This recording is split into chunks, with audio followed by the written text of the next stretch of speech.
আহাদুন আহাদ, আহাদুন আহাদ, আহাদুন আহাদ।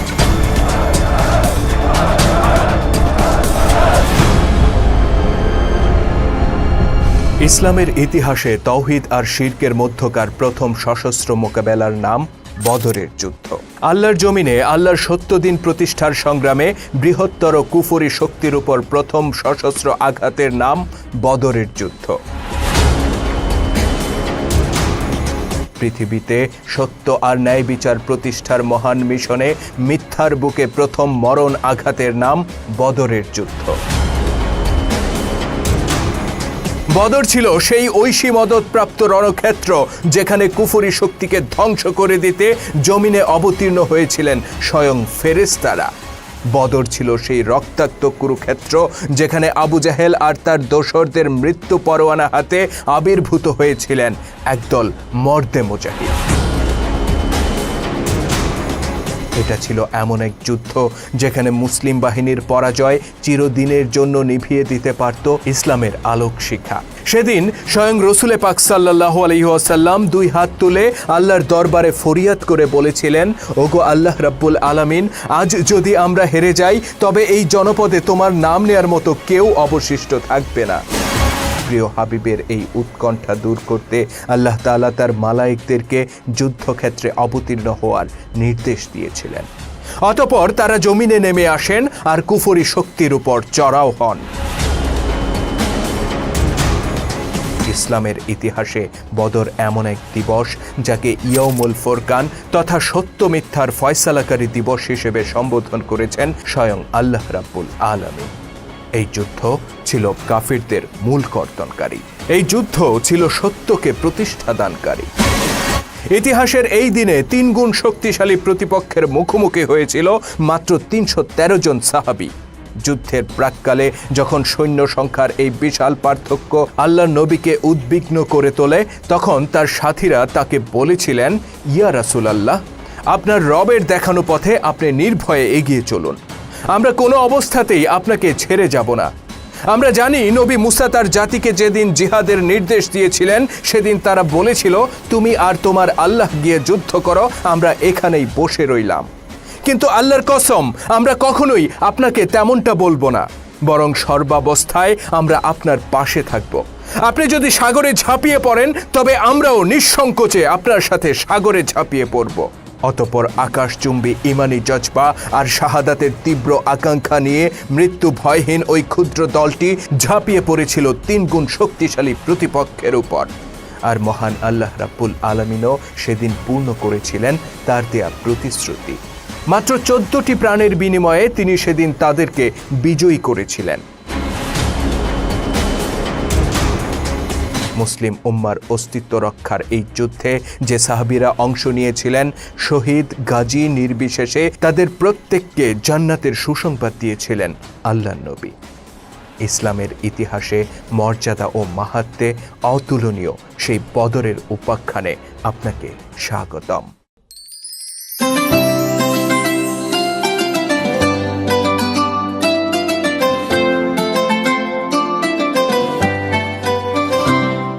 ধারাবাহিক এই আয়োজনের পূর্ববর্তী ভিডিওগুলো দেখতে ক্লিক করুন আই বাটনে অথবা এই পোস্টের ডেসক্রিপশনে দেয়া লিঙ্কে। এই সিরিজের প্রতিটি ঘটনা পূর্ববর্তী ঘটনার সাথে সম্পর্কিত।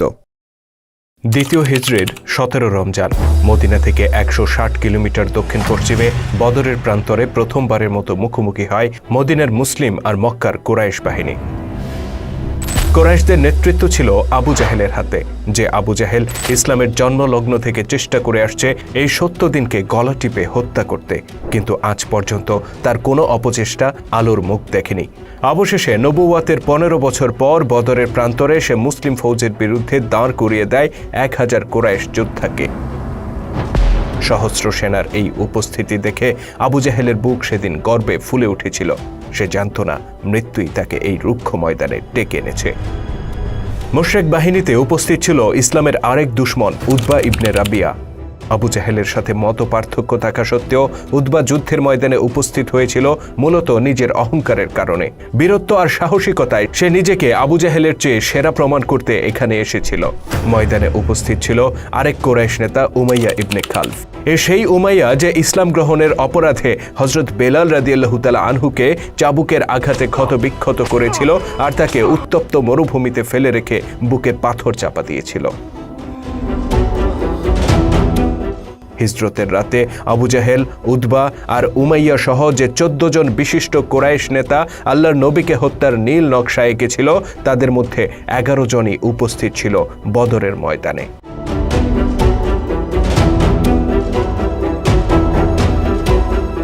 এদিকে মুসলিম শিবিরে উপস্থিত ছিলেন আমির হামজা রাদিয়াল্লাহু তাআলা আনহু আর আলী রাদিয়াল্লাহু তাআলা আনহুর মতো আল্লাহর দুই সিংহ ছিলেন ওমর ইবনুল খাত্তাব রাদিয়াল্লাহু তাআলা আনহু আর সাদ বিন আবু ওয়াক্কাসের মতো অগণিত মৃত্যু ভয়হীন মর্দে মুজাহিদ।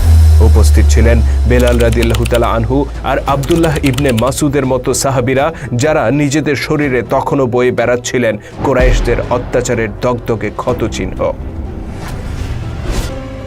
বদর ছিল এমন এক যুদ্ধ যেখানে প্রতিপক্ষের অধিকাংশই ছিল নিজেদের আত্মীয় স্বজন, কিন্তু সত্য আর মিথ্যার প্রশ্নে আজ তারা দুই দলে বিভক্ত। একদল আল্লাহ ও তার নবীর জন্য জীবন উৎসর্গ করতে প্রস্তুত, আরেক দল ইসলামের আলোকে পৃথিবী থেকে মুছে দিতে প্রাণপণ প্রতিজ্ঞাবদ্ধ। এ ছিল এমন এক যুদ্ধ যেখানে পুত্রের বিরুদ্ধে পিতা অস্ত্র ধারণ করেছিল। এ ছিল এমন এক যুদ্ধ যেখানে পিতার মৃত্যু দেখে অশ্রু মুছে আহাদুন আহাদ ধ্বনিতে উল্লাস করেছিল পুত্র। কোনো বৈষয়িক দ্বন্দ্ব নয়, কোনো পার্থিব চাওয়া পাওয়া নয়, বরং সত্য মিথ্যার প্রশ্নে ইতিহাসের এই দিনে তারা অস্ত্র ধারণ করেছিল একে অন্যের বিরুদ্ধে। বদরের প্রান্তরে কুরাইশদের 1000 সৈন্যের বিপরীতে মুসলিমরা ছিলেন মাত্র 313 জন। কুরাইশদের 100 ঘোড়া আর 700 ওটের বিপরীতে মুসলিম বাহিনীর কাছে ছিল মাত্র 2টি ঘোড়া আর 70টি ওট। কিন্তু সংখ্যা ও শক্তির এই পার্থক্যে বিচলিত ছিলেন না রসুলের সাহাবীরা, কেননা মহান আল্লাহ পাকের প্রতি তাদের ছিল সীমাহীন আস্থা ও বিশ্বাস। অপরদিকে সংখ্যায় 3 গুণ শক্তিশালী কুরাইশরাও ছিল বিজয়ের ব্যাপারে আত্মবিশ্বাসী। অতঃপর দ্বিতীয় হিজরির 17 রমজান শুক্রবার সকালে ঐতিহাসিক বদরের প্রান্তরে শুরু হয় তাওহীদ ও শিরকের মধ্যকার প্রথম বৃহৎ যুদ্ধ।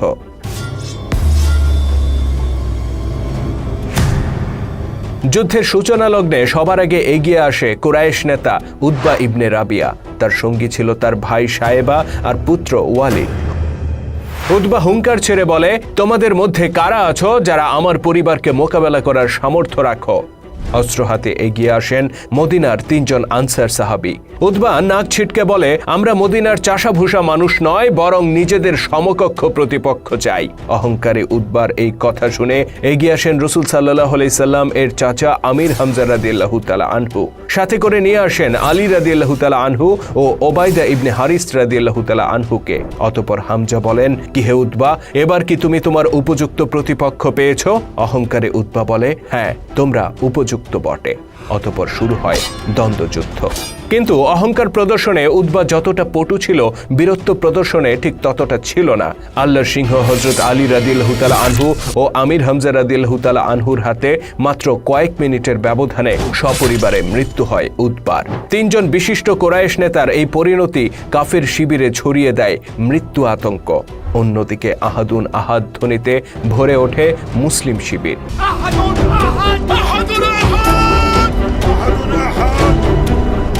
দ্বৈত যুদ্ধে উতবা সাহেবার মৃত্যুর পর শুরু হয় সর্বাত্মক যুদ্ধ। পদাতিক সেনা আর অশ্বারোহীদের সম্মিলিত পদাঘাতে উৎক্ষিপ্ত ধূলিতে অন্ধকার হয়ে ওঠে বদরের প্রান্তর। আহত মানুষ আর প্রাণীর চিৎকারে ভারী হয়ে ওঠে আকাশ বাতাস। তাজা রক্তে লোহিত বর্ণ ধারণ করে ধূসর মরুপ্রান্তর। যুদ্ধের এক পর্যায়ে মৃত্যু হয় ইসলামের সবচেয়ে বড় দুশমন আবু জাহেলের। মদিনার 2 কিশোর বালকের আঘাতে গুরুতর আহত হয়ে মাটিতে লুটিয়েছিল আবু জাহেল। অতঃপর তাকে হত্যা করেন আব্দুল্লাহ ইবনে মাসুদ রাদিয়াল্লাহু তাআলা আনহু।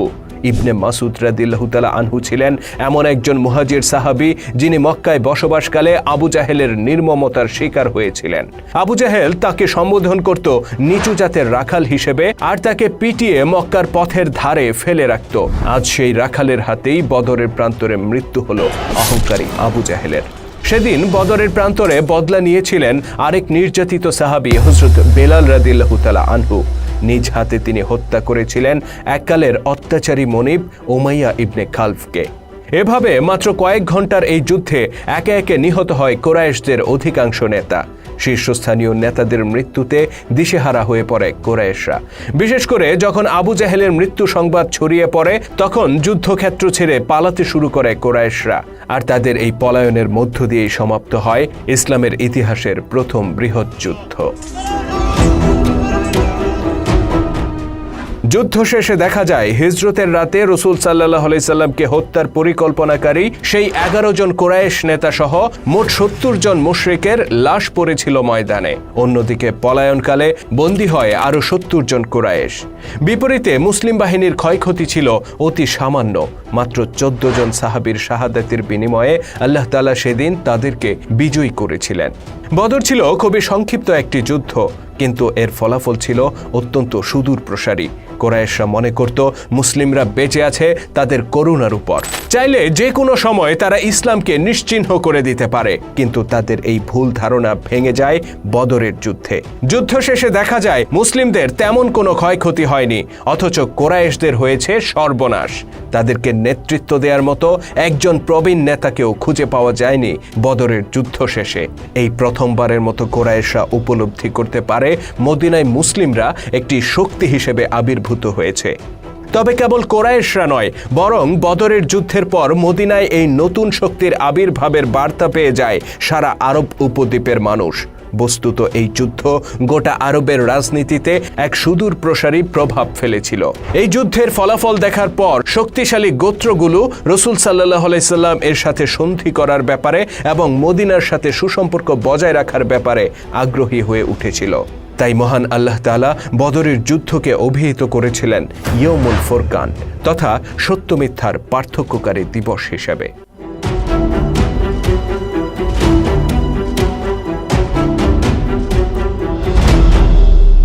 শুধু দর্শক, বদরের এই বিজয় যতটা সহজে বিবৃত হয়েছে, বাস্তবে তা ততটা সহজ ছিল না। বস্তুত এই বিজয়ের পেছনে ছিল মহান আল্লাহ তাআলার সরাসরি সাহায্য। সেদিন যখন 1000 মুশরিক যোদ্ধার বিরুদ্ধে মাত্র 313 জন মুসলিম যোদ্ধা অস্ত্র হাতে দাঁড়িয়েছিলেন, তখন আল্লাহর পথে জীবন দিতে প্রস্তুত এই বাহিনীকে সাহায্য করার জন্য, তাদের বিজয় নিশ্চিত করার জন্য আল্লাহ তাআলা পাঠিয়েছিলেন তার অনুগত একদল মালায়েককে। এই ফেরেশতারা সশস্ত্র অবস্থায় বদরের ময়দানে অবতীর্ণ হয়েছিলেন। এটা কোনো রূপকথার গল্প নয়, বরং এটা পবিত্র কোরআনে আল্লাহ তাআলা নিজেই উল্লেখ করেছেন। প্রশ্ন হচ্ছে, আল্লাহ তাআলা বদর বাহিনীকে সাহায্য করার জন্য তার মালায়েকদেরকে পাঠিয়েছিলেন, তাহলে আজকে কেন সারা বিশ্বে মুসলিম জাতি যখন নির্যাতিত নিপীড়িত, মুসলিম নারীরা যখন ধর্ষিত, মুসলিম শিশুরা যখন বুটের তলায় পিষ্ট, যখন ফিলিস্তিনে মুসলিমদেরকে পাখির মতো গুলি করে হত্যা করা হচ্ছে, ইরাক সিরিয়ায় যখন লক্ষ লক্ষ মুসলিমের গণকবর রচিত হচ্ছে, মিয়ানমার থেকে যখন তাদেরকে সমূলে উচ্ছেদ করা হচ্ছে, তখন আল্লাহর পক্ষ থেকে কেন সাহায্য আসছে না? আজকে আমাদের রক্ষায় কেন আল্লাহ তাআলা তার মালায়েকদেরকে পাঠাচ্ছেন না? আমরা জানি আমাদের ভিডিওর এই অংশটুকু বা আমাদের এই বক্তব্যটুকু অনেকেই এড়িয়ে যাবেন, কেননা আমরা শুধু গল্প শুনতেই ভালোবাসি। গল্পের পেছনে কোনো শিক্ষা আছে কিনা তা নিয়ে কথা বলতে বা শুনতে আমরা পছন্দ করি না। কিন্তু আমরা যারা এই চ্যানেলটি পরিচালনা করছি, এই চ্যানেলটি নিয়ে কাজ করছি, আমাদের উদ্দেশ্য সত্য মিথ্যা মিলিয়ে মানুষের সামনে চিত্তাকর্ষক গল্প তুলে ধরা নয়, বরং আমাদের উদ্দেশ্য ইতিহাসের সত্য ঘটনা তুলে ধরে তার আলোকে আমাদের বর্তমান পরিস্থিতি বিশ্লেষণ করা, আমাদের নিজেদের ব্যর্থতার জায়গাগুলো চিহ্নিত করা, যেন আমরা ইতিহাস থেকে শিক্ষা নিতে পারি। সুতরাং যারা শুধু গল্প শোনাকেই একমাত্র উদ্দেশ্য বলে মনে করেন, তারা ভিডিওর বাকি অংশ স্কিপ করে যেতে পারেন। কিন্তু যারা ইতিহাস থেকে শিক্ষা নিতে চান, নিজেদের ব্যর্থতার জায়গাগুলো নিরূপণ করতে চান, মুসলিম জাতির আজকের নিদারুণ পরিণতির কারণ অনুসন্ধান করতে চান, তাদের প্রতি অনুরোধ, ভিডিওর বাকি অংশ জুড়ে থাকুন আমাদের সাথে। বদরের যুদ্ধে কুরাইশরা এসেছিল যুদ্ধের পূর্ণ প্রস্তুতি নিয়ে। 1000 সশস্ত্র যোদ্ধার সাথে ছিল 100 ঘোড়া আর 700 ওট। অথচ আল্লাহ নবী ও তার সাথীরা এসেছিলেন মাত্র 2টি ঘোড়া আর 70টি ওট নিয়ে। সংখ্যায় তারা ছিলেন মাত্র ৩১৩ জন। যুদ্ধের জন্য মোটেও প্রস্তুত ছিলেন না তারা। প্রশ্ন উঠতে পারে, তারা কেন যুদ্ধের জন্য প্রস্তুত ছিলেন না? মূলত এই দলটিকে নিয়ে আল্লাহর নবী যখন মদিনা থেকে রওনা হয়েছিলেন, তখন তারা কুরাইশদের এই সশস্ত্র বাহিনীকে মোকাবেলা করার জন্য প্রস্তুত হয়ে বের হননি। বরং রাসূল সাল্লাল্লাহু আলাইহি সাল্লাম এর কাছে সংবাদ গিয়েছিল আবু সুফিয়ানের নেতৃত্বে কুরাইশদের একটি বিশাল বাণিজ্য কাফেলা সিরিয়া থেকে মক্কায় ফিরে যাচ্ছে। তাদের সাথে আছে বিপুল পরিমাণ ধন সম্পদ। রাসূল সাল্লাল্লাহু আলাইহি সাল্লাম ভাবলেন, এরা যদি মক্কায় ফিরে যায় তাহলে এই বিশাল ধন সম্পদ তারা ব্যবহার করবে মদিনায় নবগঠিত ইসলামী রাষ্ট্রের বিরুদ্ধে। অতঃপর এই বাণিজ্য কাফেলাকে পাকড়াও করার জন্য তিনি তড়িঘড়ি করে রওনা হয়ে গেলেন। স্বাভাবিকভাবেই খুব অল্প সময়ের নোটিশে যে কয়জন সৈন্য পেয়েছেন, হাতের কাছে যতটুকু অস্ত্রশস্ত্র পেয়েছেন, তা নিয়েই তিনি রওনা হয়ে গেছেন। এদিকে মুসলিমদের এই তৎপরতার খবর যে কোনোভাবে মক্কায় পৌঁছে যায়। এই সংবাদ মক্কার ঘরে ঘরে দাবানলের মতো ছড়িয়ে পড়ে। কেননা আবু সুফিয়ানের নেতৃত্বাধীন বাণিজ্য কাফেলায় কুরাইশদের প্রতিটি পরিবার নিজেদের সর্বোচ্চ বিনিয়োগ করেছিল। এই সম্পদ যদি হাতছাড়া হয়ে যায় তাহলে তারা অর্থনৈতিকভাবে একেবারে পঙ্গু হয়ে যাবে। তাই মক্কার প্রতিটি ঘর থেকে যুদ্ধক্ষম প্রায় প্রতিটি মানুষ বের হয়ে আসে আর আবু জাহেলের নেতৃত্বে বিশাল বাহিনী গড়ে তোলে। অত্যন্ত দ্রুততার সাথে সর্বোচ্চ প্রস্তুতি নিয়ে তারা রওনা হয়ে যায় আবু সুফিয়ানের কাফেলাকে উদ্ধার করার জন্য। আল্লাহ নবী যখন বদরে পৌঁছলেন তখন অপ্রত্যাশিতভাবে তিনি আবু সুফিয়ানের বাণিজ্য কাফেলার পরিবর্তে আবু জাহেলের নেতৃত্বাধীন এই সশস্ত্র বাহিনীর মুখোমুখি হয়ে পড়েন। মুসলিম বাহিনীর জন্য এই পরিস্থিতি ছিল একেবারেই অপ্রত্যাশিত। শুধুমাত্র সাহাবীরা নন, বরং রাসূল পাক সাল্লাল্লাহু আলাইহি সাল্লাম নিজেও এই পরিস্থিতিতে বিচলিত হয়ে পড়েন। এটা খুব স্বাভাবিক ছিল, কেননা তারা এত বিপুল সংখ্যক সশস্ত্র সেনাকে মোকাবেলা করার জন্য মোটেও প্রস্তুত ছিলেন না। রাসূল সাল্লাল্লাহু আলাইহি সাল্লাম এর পবিত্র চেহারা মোবারকে ফুটে ওঠে উদ্বেগ আর উৎকণ্ঠার ছাপ। আল্লাহ নবীর এই উদ্বেগের পেছনে আরও একটি বড় কারণ ছিল। সেদিন তার সাথে যে ৩১৩ জন সাথী ছিলেন তাদের মধ্যে মাত্র ৮০ থেকে ৯০ জনের মতো ছিলেন মুহাজির সাহাবী, যারা নবুয়তের একেবারে শুরু থেকে আজ পর্যন্ত তার সাথে বহু সংগ্রামের সাথী হয়েছিলেন। আল্লাহর সত্য দিন প্রতিষ্ঠার পথে তারা ছিলেন পরীক্ষিত সৈনিক। কিন্তু এই ৮০ থেকে ৯০ জনের বাইরে বাকি যারা ছিলেন তারা সবাই মদিনার আনসার সাহাবী। তারা সবেমাত্র ইসলামের ছায়াতলে এসেছেন। সত্যদিন প্রতিষ্ঠার এই সংগ্রামে তারা তখন পর্যন্ত পরীক্ষিত সৈনিক হয়ে ওঠেননি। আজকের এই সংকটময় পরিস্থিতিতে তাদের উপর কতটা ভরসা রাখা যায় তা নিয়ে আল্লাহ নবী চিন্তিত ছিলেন। এর চেয়েও বড় আশঙ্কার বিষয় যেটা ছিল তা হলো মদিনা সনদ অনুযায়ী এই আনসার সাহাবীরা শুধুমাত্র মদিনা শহর রক্ষার ব্যাপারে চুক্তিবদ্ধ ছিলেন। মদিনা সনদে বলা হয়েছে, কোনো বহিঃশত্রু মদিনায় হামলা করলে তবেই তারা সম্মিলিতভাবে সেই হামলা প্রতিহত করবেন। কিন্তু মদিনা থেকে ১৬০ মাইল দূরে অবস্থিত বদর প্রান্তরে যুদ্ধে জড়ানোর ব্যাপারে তারা বাধ্য ছিলেন না। স্বাভাবিকভাবেই রাসূল সাল্লাল্লাহু আলাইহি সাল্লাম এটা ভেবে চিন্তিত ছিলেন যে আদৌ কি এই আনসার সাহাবীরা এই যুদ্ধে অংশ নিতে রাজি হবেন। উদ্ভূত পরিস্থিতিতে কি করণীয় তা নিয়ে পরামর্শ করার জন্য আল্লাহ নবী আনসার ও মুহাজির নির্বিশেষে সকল সাহাবীদেরকে সাথে নিয়ে বৈঠকে বসলেন। সেই বৈঠকে আনসার সাহাবীদের কেউ কেউ রাসূল সাল্লাল্লাহু আলাইহি সাল্লাম এর দুশ্চিন্তার বিষয়গুলো উপলব্ধি করতে পারলেন। অতঃপর তাদের একজন, যার নাম ছিল মিকদাদ ইবনে আসওয়াদ রাদিয়াল্লাহু তাআলা আনহু, তিনি বললেন, হে আল্লাহর নবী, আল্লাহর দেখানো পথে আপনি এগিয়ে চলুন, আমরা আপনার সাথে আছি। বনি ইসরায়েল জাতি তাদের নবী মুসাকে বলেছিল, তুমি ও তোমার রব যাও, গিয়ে যুদ্ধ করো, আমরা এখানে বসে রইলাম। আল্লাহর কসম, আমরা আপনাকে সে কথা বলবো না, বরং আমরা বলবো আপনি ও আপনার রব যান ও যুদ্ধ করেন, আমরাও আপনাদের সাথে যুদ্ধে শামিল হব। আনসারদের আরেকজন আউস গোত্রের নেতা সাদ বিন মুআজ রাদিয়াল্লাহু তাআলা আনহু বললেন, হে আল্লাহর নবী, আপনি হয়তো আশঙ্কা করছেন যে আমাদের সাথে আপনার চুক্তি অনুযায়ী আনসারগণ কেবল মদিনা শহরে অবস্থান করেই আপনাদের সাহায্য করাকে কর্তব্য মনে করে। কিন্তু জেনে রাখুন, আমি আনসারদের পক্ষ থেকে বলছি, আপনি যেখানে চান সেখানেই আমাদেরকে নিয়ে চলুন। যার সঙ্গে চান আপনি সন্ধি করুন, যার সঙ্গে চান যুদ্ধ করুন, সর্বাবস্থায় আমরা আপনার সাথে আছি। যদি আপনি অগ্রসর হয়ে বারকুল গিমাত পর্যন্ত চলে যান, তবু আমরা আপনার সাথে থাকব। যদি আমাদেরকে নিয়ে আপনি সমুদ্রে ঝাঁপিয়ে পড়েন, তাহলেও আমরা আপনার সাথে সমুদ্রে ঝাঁপিয়ে পড়ব। আমাদের একজন লোকও পিছিয়ে থাকবে না। অতএব আপনি আমাদের নিয়ে আল্লাহর নামে এগিয়ে চলুন। শুধু দর্শক, এই ছিল উম্মতে মুহাম্মদী, এই ছিল তাদের ঈমানি চেতনা।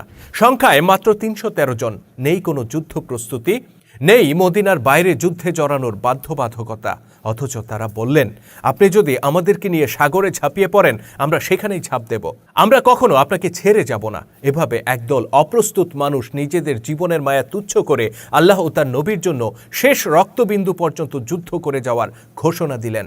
আর এই ঘোষণার সাথে সাথেই আল্লাহ তাআলা তাদেরকে জানিয়ে দিলেন বিজয়ের সুসংবাদ। পরদিন যে মালায়েকরা অবতীর্ণ হয়েছিলেন তার পেছনে মূল কারণ ছিল মৃত্যু নিশ্চিত জেনেও সত্য দিন প্রতিষ্ঠার এই যুদ্ধ থেকে সাহাবীদের পলায়ন না করার মানসিকতা। কিন্তু দুঃখজনক হলেও সত্য এই যে আজকে 1400 বছর পর আমরা দেখতে পাই মুসলিম উম্মার সম্পূর্ণ বিপরীত একটা চিত্র। রসুল সাল্লাল্লাহু আলাইহি সাল্লাম ও তার সাহাবীরা যেখানে আল্লাহর দেয়া সত্য দিন প্রতিষ্ঠার সংগ্রামে জীবনের মায়া ত্যাগ করে নিজেদেরকে মৃত্যুর মুখে সঁপে দিয়েছিলেন, বহুগুণ শক্তিশালী প্রতিপক্ষের বিরুদ্ধে লড়াই করেছিলেন, সেখানে বর্তমানে আমরা দিন প্রতিষ্ঠার এই সংগ্রাম থেকে হাজার হাজার মাইল দূরে অবস্থান করছি। আমরা কুফরি শক্তির কাছে আত্মসমর্পণ করেছি, আল্লাহর দেয়া বিধিবিধান প্রত্যাখ্যান করে মানবরচিত বিধিবিধান আমরা মেনে নিয়েছি। আল্লাহর দেয়া দিনুল হক বাদ দিয়ে আমরা পশ্চিমাদের দেয়া গণতন্ত্র, সমাজতন্ত্র ইত্যাদি নানা তন্ত্র মন্ত্রকে নত মস্তকে স্বীকার করে নিয়েছি। অতঃপর সেই মস্তকে টুপি পরে সাদা দাড়িতে মেহেদি লাগিয়ে গায়ে আরবীয় লেবাস ধারণ করে হাতে তসবি নিয়ে দিনরাত একাকার করে আমরা ধর্মকর্মে মনোযোগী হয়েছি। এত ধর্মকর্মের পরেও যখন ইরাক সিরিয়ায় মুসলিমদের উপর বোমা ফেলা হয়, লাখ লাখ মানুষকে হত্যা করা হয়, যখন ফিলিস্তিনে শিশুদেরকে পাখির মতো গুলি করে হত্যা করা হয়, বসনিয়ায় মুসলিম নারীদেরকে ধরে ধরে ধর্ষণ করা হয়, তখন আমরা দিনরাত কান্না করে তাদের মুক্তির জন্য আল্লাহর দরবারে প্রার্থনা করি। আমরা তুরাক তীরে জড়ো হই হাজারে হাজার, আরাফাতের ময়দানে লাখে লাখ। তারপর দুই হাত তুলে আমরা আকাশের দিকে তাকিয়ে চিৎকার করে কান্না করি। বদরের মালায়েকদের আগমনের জন্য প্রার্থনা করি। কাবাঘর রক্ষাকারী আবাবিল পাখিদের আগমনের জন্য প্রতীক্ষায় পথ চেয়ে থাকি। কিন্তু আমাদের সেই প্রার্থনা, আমাদের সেই সম্মিলিত কান্না, আমাদের আর্তনাদ, আমাদের চিৎকার, আহাজারি সবকিছু বাতাসে মিলিয়ে যায়, আল্লাহর দরবারে পৌঁছে না। মুসলিম জাতির ভাগ্যেও কোনো পরিবর্তন আসে না।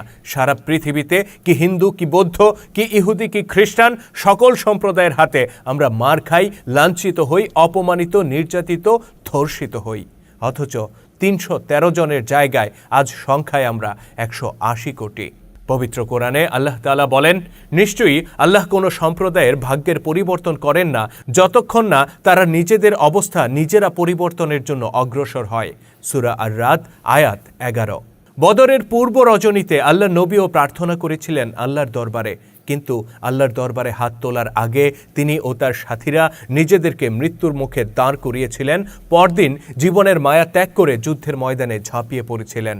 আমাদের দোয়া আছে, ত্যাগ কোথায়? আমাদের হাতে তসবি আছে, শমশের কোথায়? আমাদের 3.5 হাত বডিতে ইসলামের চাষাবাদ চলে, কিন্তু সমাজ ও রাষ্ট্রে আল্লাহর আইন কোথায়? আল্লাহর আইন প্রতিষ্ঠার সেই সংগ্রাম কোথায়? আসুন প্রশ্ন করি নিজেকে। আল্লাহ হাফেজ।